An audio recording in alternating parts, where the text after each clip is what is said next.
Olá pessoal, graça e paz, Deus abençoe a todos. Este é que vos fala o pastor Sérgio Santos e nós estamos aqui de volta no nosso canal Luz das Escrituras. Hoje nós estaremos tratando sobre uma disciplina, chamada filosofia, e nós estamos abordando hoje uma síntese, fazendo assim uma síntese geral sobre a filosofia, né? Qual a origem da filosofia? A origem da palavra na sua etimologia filosofia.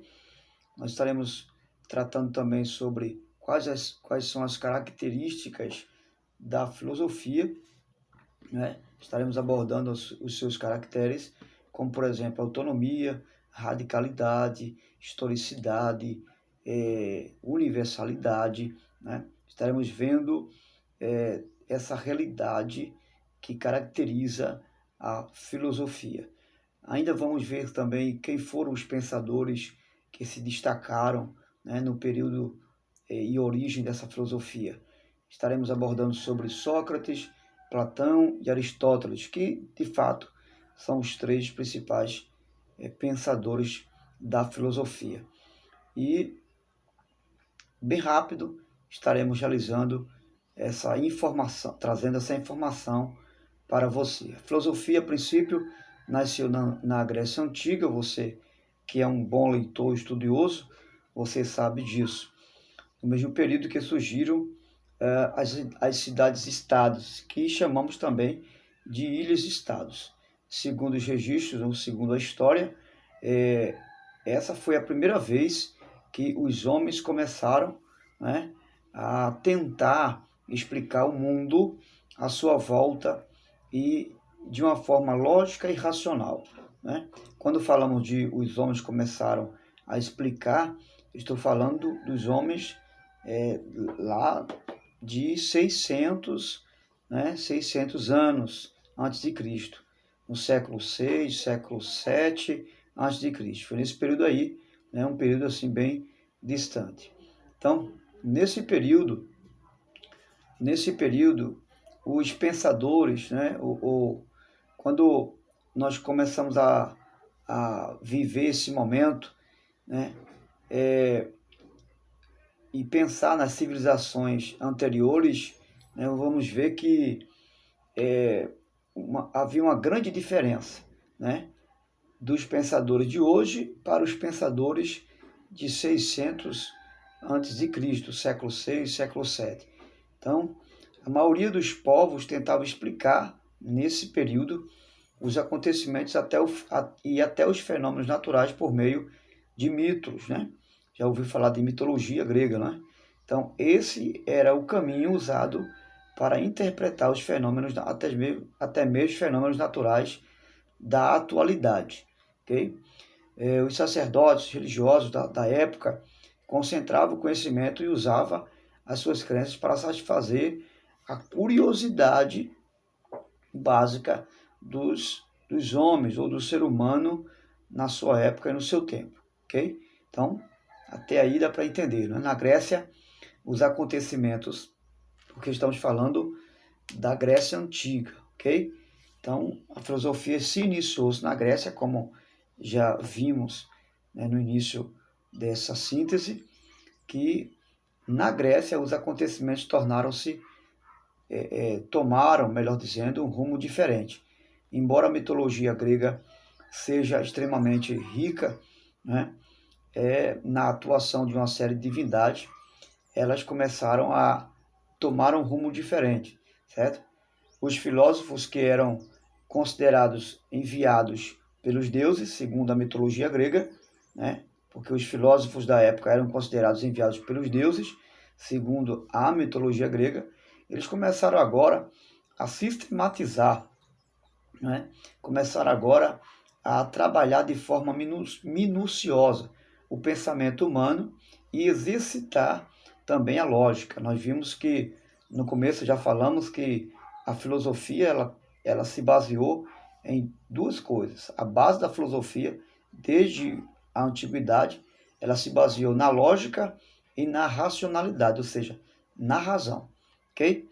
Então, além disso, os filósofos apresentavam outra diferença, né, fundamental em relação aos sacerdotes religiosos. Eles não se viam como detentores ou donos da verdade, ok? Consideravam-se apenas amigos do saber, como disse então Platão, quando perguntaram a ele se ele era dono do saber. Ele disse: não, eu apenas sou amigo do saber, ok?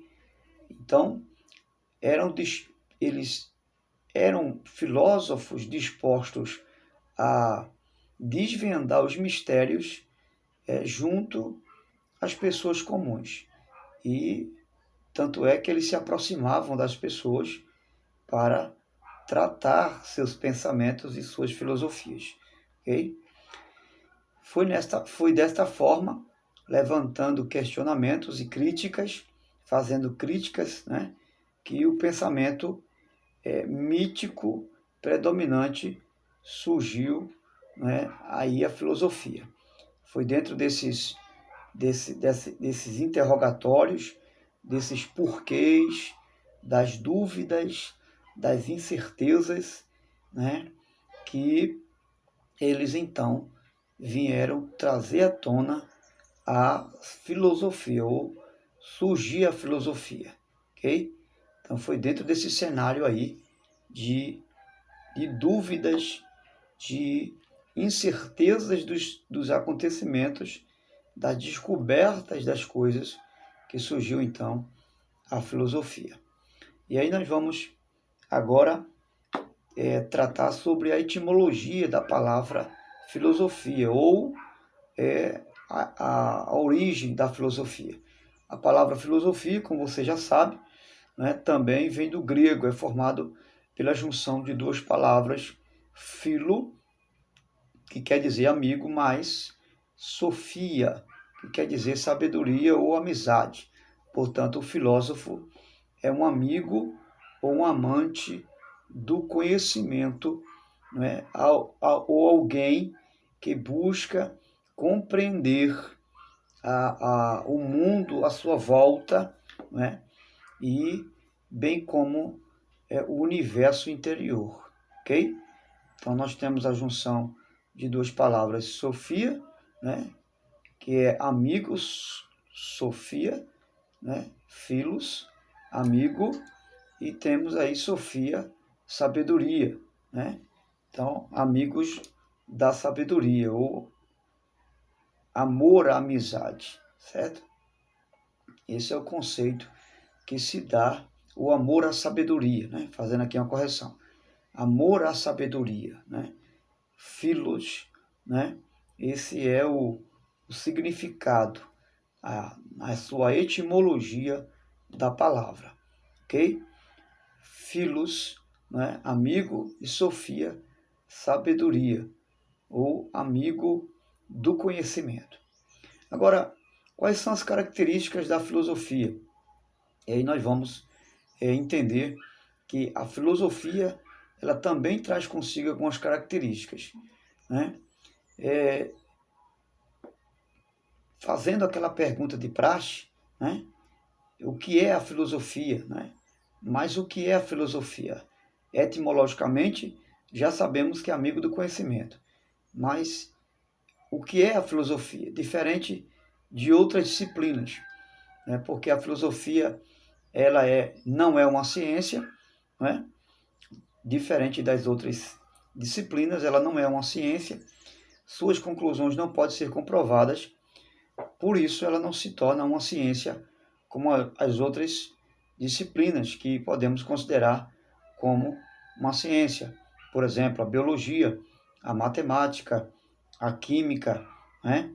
E outras ciências que podemos chegar a uma conclusão, diferente da filosofia, que não pode ser comprovada pelo método científico. Apesar disso, em sua origem, muitos filósofos também se dedicaram ao estudo da natureza, certo? A matemática e outras áreas do conhecimento. Por isso, embora outras áreas das ciências tinham esse desmembramento. Várias delas têm origem nessa disciplina, ok? E aí nós vamos ver aqui algumas características da filosofia. A primeira, nós podemos chamá-la de autonomia, ou dizer que a filosofia é autônoma, né? Ela tem autonomia. Isso significa que os pensadores tinham liberdade, né? Os filósofos da época, eles tinham liberdade de pensar por si mesmos. Não ficavam buscando ou dependendo de pensamento de outros para indagar, para fazer uma crítica pessoal sobre qualquer que seja o pensamento, ok? Então, a filosofia tem total autonomia, certo? Ela é em relação à religião, ao senso comum e à própria ciência. Ela tem a sua liberdade de pensar. Nós vemos aí também, como característica, um outro ponto da filosofia, que é a radicalidade. O que é isso? A filosofia, ela não se concentra, né? Ou melhor, ela não se contenta com o conhecimento superficial. Ela é de fato radical, com as respostas prontas. Ela não se contenta com os status, ok? Seu objetivo é analisar as questões até chegar à raiz dos problemas do questionamento, ok? Até atender o verdadeiro porquê de determinada situação. Ou seja, ela busca a centralidade dos seus questionamentos. Ela é uma maneira e uma forma de pensar onde faz questão de buscar a raiz dos problemas. Essa é uma característica da filosofia, radicalidade. Uma outra podemos destacar, que é a historicidade. A disciplina procura mostrar aos estudantes, ao amante do saber, né? Aquele que ama o conhecimento, né? Qual é a posição de filósofos do passado, do presente, e um conhecimento histórico, né? Essa característica da filosofia. Porém, ela não para por aí, ela não se limita a algumas histórias. Essa é apenas a base para que o próprio indivíduo possa pensar por si mesmo e chegue às conclusões fundamentais. Então a filosofia usa também as construções culturais da história, certo? Suas tradições e lendas, seus mitos, né? Por exemplo, para estabelecer um diálogo entre o conhecimento histórico e o pensamento presente. Então, a historicidade é um fator fundamental para a filosofia ser compreendida.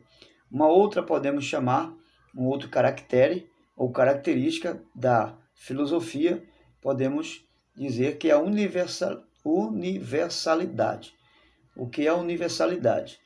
São os assuntos tratados da filosofia, na maioria das vezes, temas que interessam a generalidade do universo humano, ou seja, a filosofia ela não se limita apenas a um único tema, a um único pressuposto daquilo que se está falando. Ela traz consigo vários outros temas que está ligado à humanidade do ser humano.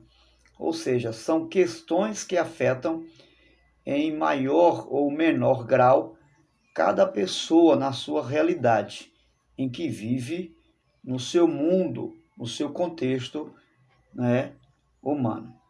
Apesar disso, é importante destacar a multiplicação desse conhecimento, que levou a filosofia a criar áreas específicas de estudo.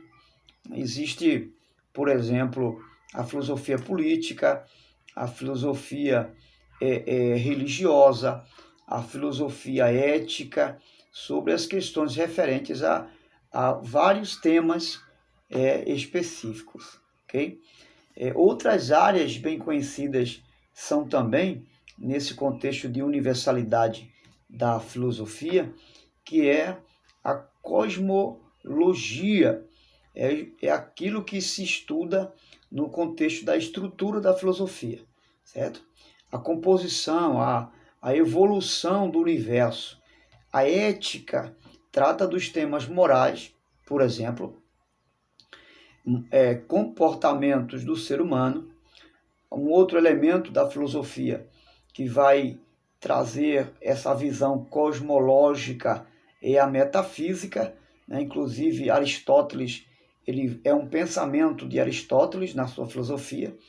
Ela procura explicar o que vai da física ou questões essenciais e até imateriais dos seres, assim por diante, ok? Então, essa é a visão cosmológica que traz como característica a filosofia na cosmovisão da sua universalidade e podemos chamar até metafísica do pensamento. Agora, em síntese também, nós vamos ver aqui quem foram os pensadores que se destacaram na filosofia grega. Alguns dos principais pensadores, né, relacionados ao início da filosofia são bastante conhecidos e nós vamos destacar aqui agora 3 deles. A princípio, nós chamamos de Sócrates. Sócrates foi um dos grandes filósofos que caracterizaram, que marcaram o início da filosofia. Okay? É considerado o pai da filosofia ocidental, viveu cerca de 469 a 399 a.C.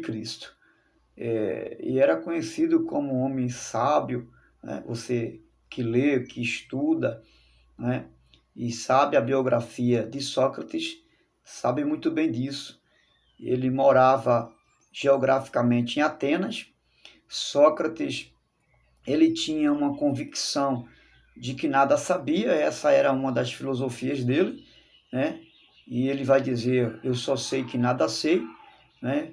É claro que essa expressão de Sócrates vai não revelar a sua ignorância, mas a sua inteligência, a sua sabedoria, porque, segundo ele mesmo, não saber de tudo não é ignorância, mas sabedoria, né? Então, era conhecido como um homem muito sábio, o que foi considerado um sinal extremo da sabedoria e do conhecimento, né, das próprias limitações dele. O que levou ele a fazer essa busca, a ir em busca dessa verdade. Contribuiu, né, a sua filosofia, o seu pensamento filosófico, contribuiu muito e foi muito importante para os campos uma palavrinha aqui que fugiu da memória, a sua filosofia contribuiu para os campos da epistemologia e a lógica também, né? Usava o método socrático, em que se faz uma série de perguntas, porque o que caracterizou a filosofia de Sócrates foi justamente isso. Ele perguntava e, é claro, trazia algumas respostas para promover a compreensão, ok? E as perguntas que ele fazia eram perguntas profundas de uma discussão universal, ampliada, né, no contexto da vida do ser humano. Não deixou nenhuma obra, né, porque ele não escreveu nenhum livro, e seus ensinos chegaram até nós pelos relatos de Platão, que foi um dos seus alunos, ok? Essa é um pouco da biografia de desse filósofo que marcou a história da filosofia, que inclusive dividiu a história em pré-socrática, socrática e pós-socrática, né? Tem outro ainda que marcou a sua história, chamado Platão, a história da filosofia. Foi um discípulo de Sócrates, né? E Platão viveu em Atenas durante o período de 428 a 348 a.C. Aproximadamente, era um filósofo matemático, escreveu muitos diálogos, filósofos também, né? E que fundou uma instituição de educação superior em Atenas, né? Ou seja, ele fundou uma escola, podemos chamar de a escolástica, uma academia, que era assim conhecido nesse período do século 6 e 7 a.C. Seus pensamentos teve importância na Grécia, influenciando assim a filosofia em toda a Idade Média. Seus escritos se tornaram uma reverência, né? Ou melhor, uma referência para os amigos do conhecimento da sua época. E aí nós temos também um outro filósofo que marcou a história da filosofia na antiguidade, que é Aristóteles. O mesmo foi aluno de Platão.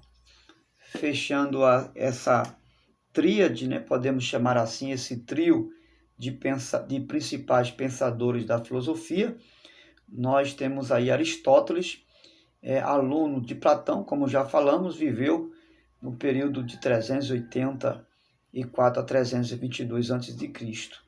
Nós vamos perceber ainda que seus escritos ele tratou muitas áreas do conhecimento, ok? Física, nós temos a metafísica, porque esse era o principal pensamento de Aristóteles, né? Lógica, a racionalidade, a ética, entre outras. Essas eram algumas ciências, né, do pensamento aristotélico. Era muito interessado também em outros temas, como a biologia, a música, a zoologia e até mesmo a poesia, a dramatização, né, que é o drama, a arte técnica das ciências. Então, assim, Aristóteles ele foi muito universalista nessas ciências, podemos dizer assim, né? Foi contratado por ser um tutor de um garoto de 13 anos, né? Entre 2 décadas, podemos dizer assim, um período de 20 anos,